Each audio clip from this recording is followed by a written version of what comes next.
Scan చేసేవాళ్ళు కదా.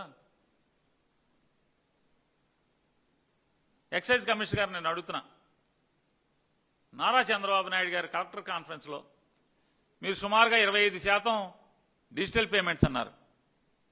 Data ఇవ్వండి, మీకు ఎక్కడిది డేటా? ఏ షాపులో ఎంత డిజిటల్ పేమెంట్స్ వచ్చినాయో మీ దగ్గర ఉందా? లేకుండా ఎట్లా చెప్తారు? 10% కూడా లేదు. నేను చెప్తున్నా 10% కూడా లేదు. ఉంటే మధ్యాహ్నానికి ప్రెస్ మీట్ పెట్టి ఏ షాపులో ఎంత, ఏ నెలలో ఎంత డిజిటల్ పేమెంట్ అయింది, ఏ రోజు ఎంత అయిందో డేటా ఇవ్వండి విలేకరులకి. నాకొద్దు, మీ పేపర్లకి ఇచ్చి చెప్పండి. మరి జగన్మోహన్ రెడ్డి గారు ఉండగా ఆయన మీద పడి ఏడ్చారు కదా. మరి ఇవాళ క్యాష్ పేమెంట్లు ఎందుకు జరుగుతున్నాయి? నగదుకే అమ్మకాలు జరుగుతున్నాయి కదా. మళ్ళీ అబద్ధాలు. ఎంత అంటే అధికారులు నారా చంద్రబాబు నాయుడు గారి ప్రభుత్వంలో